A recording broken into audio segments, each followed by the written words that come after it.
world in which lazy justice works, but subscribing to this channel is not one of them. Don't be like Kuzan. Please do press the shiny red button for regular One Piece content uploaded straight to your YouTube feed. I never thought that the world government was the be-all and end-all. You don't have to be affiliated with the Marines to accomplish things on this planet, and there are some things that you can only see when you remain independent. Hello and welcome to One Piece 101, the series that breaks down everyone and everything within the One Piece world. And today, we're diving into an incredibly intriguing figure, being the one-time Marine Admiral and nowadays potential pirate, Kuzan.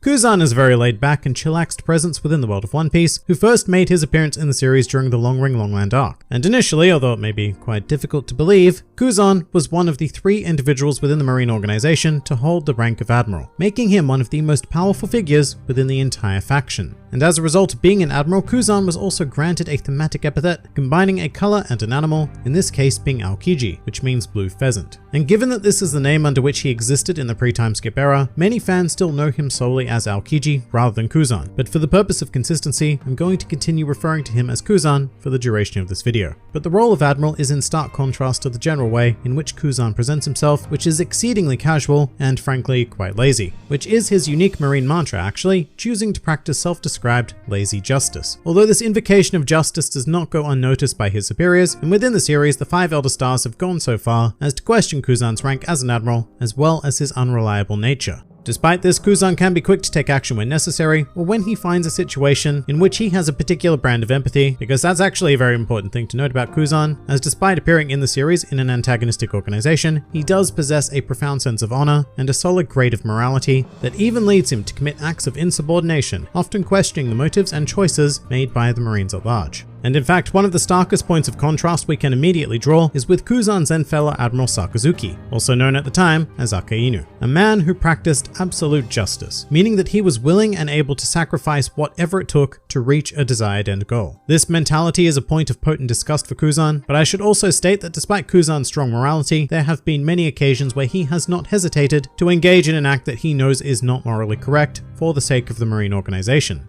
With that said, it's not as if Kuzan became disillusioned with the Marines over time. In fact, he has stated that he has never held the Marines in any particularly high esteem to begin with, even when he originally enlisted at the age of 19. As a young Marine, Kuzan found his way primarily through idolization of a selection of his elders, with one prominent example being the hero of the Marines, Monkey D. Garp, which can be seen in Chapter 0, where Kuzan was somewhat fawning over Garp, telling him how cool he was for turning down yet another promotion. So it's safe to say that for much of his career, Kuzan held Garp as something of a role model, which makes a lot of sense because their views on justice are far more aligned than that of most other Marines. But over time, Kuzan would also rise to become a leading figure amongst the Marines, and by the age of 27, he had attained the rank of Vice Admiral, and his primary action during this time, as known to us, would be his involvement in the Ohara incident. Kuzan made up part of a buster call, along with 4 other Vice Admirals including Sakazuki, who were charged with destroying the island of Ohara and the genocide of its citizens for the crime of studying the forbidden history of the world. But as you can probably gather from everything we know about him thus far, this was an action that didn't sit, particularly well with Kuzan. However, with that said, he continued with the orders of the Marines, even going so far as to kill his friend, Jaguar D. Sol, with the powers of his devil fruit, the Here no Mi. This is a Logia type fruit that allows Kuzan to conjure, manipulate, and become ice, making Kuzan one of the more ridiculously overpowered characters in the series, judging by sheer devil fruit alone. However, Kuzan did manage at least one act of justice during the Ohara incident, which was allowing a young Nico Robin to escape the island, an action that would go on to potentially reshape the world as we know it. Kuzan would then encounter Robin 20 years after the Ohara incident, and at this point she had joined the Straw Hat Pirates. After encountering this group, Kuzan warned them rather vaguely about Robin's past, and eventually an altercation began in which the Straw Hat Pirates were convincingly decimated by the powers of the Here no Mi. Although Kuzan once again enacted his own sense of justice in this scenario, choosing to let the Straw Hats escape as payment for Luffy having defeated Sir Crocodile on Alabasta. Furthermore, Kuzan also began to develop a level of respect for Luffy as a leader who was willing to sacrifice himself in order to allow the rest of his crew to escape. And this respect would only come to grow exponentially as the series progressed, with Kuzan's next appearance coming at the tail end of the Enies Lobby arc, after the Straw Hats had defeated CP9, reclaimed Robin, and caused the destruction of the entire Judicial Island. And Kuzan went on to refer to this incident as a complete defeat on the part of the Marines.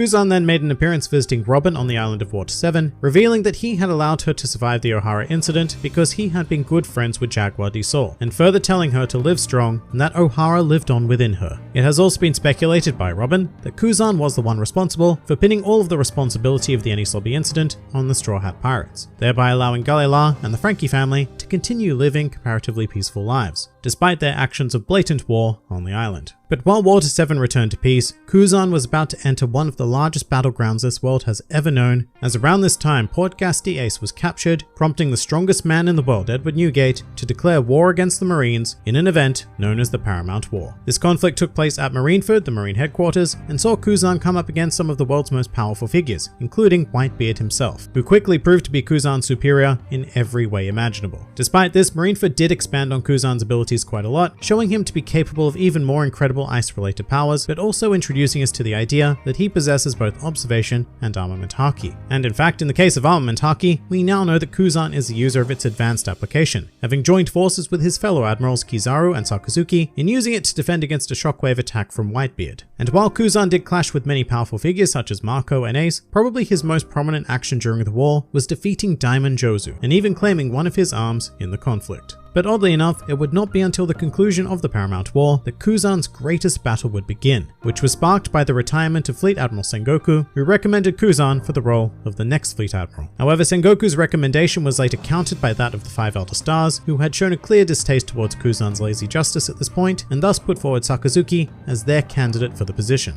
Now, in many other situations, Kuzan would have likely just accepted this and perhaps even been relieved. But this is Sakazuki we're talking about, Mr. Absolute Justice himself, and Kuzan knew that this man could not be allowed to lead the world's largest army. And so to settle things, Kuzan and Sakazuki adjourned to the island of Punk Hazard and battled for 10 days straight before a victor emerged. And unfortunately for Kuzan, that victor was Sakazuki.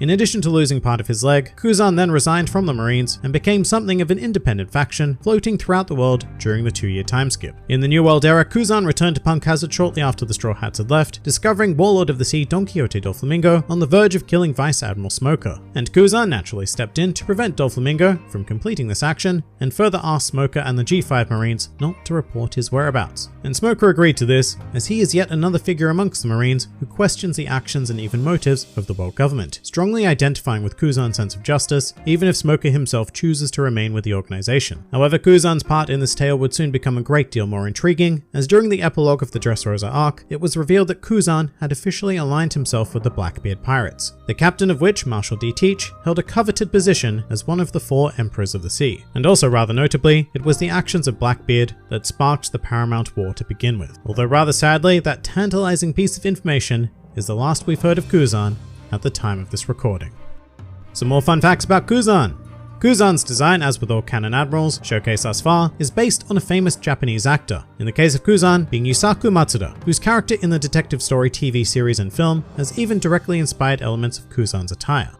Despite it not being canon, Kuzan would also play a major role in the events of One Piece film Z, which told the story of his relationship to his former instructor Zephyr, who is also not canon. However, this film was what revealed Kuzan's post-timeskip design, as well as the fact that he had lost part of his leg in his battle against Sakazuki, which to compensate for, he now uses an ice-generated prosthetic.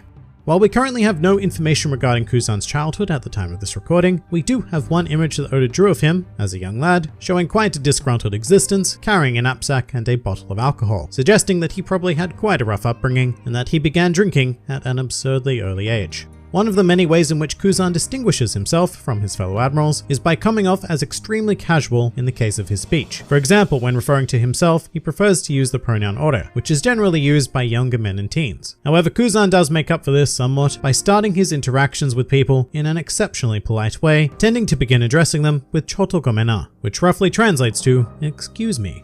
And finally, a truly useless fact. Of the 3 pre-time skip admirals, despite the fact that they all look roughly equal in height, Kuzan is most certainly the shortest, with Kizaru and Akainu standing at 302 and 306 centimeters respectively, while Kuzan is a mere 298 centimeters tall. And that pretty much does it for Kuzan. If you enjoyed this video and the content this channel produced in general, then please do consider donating to the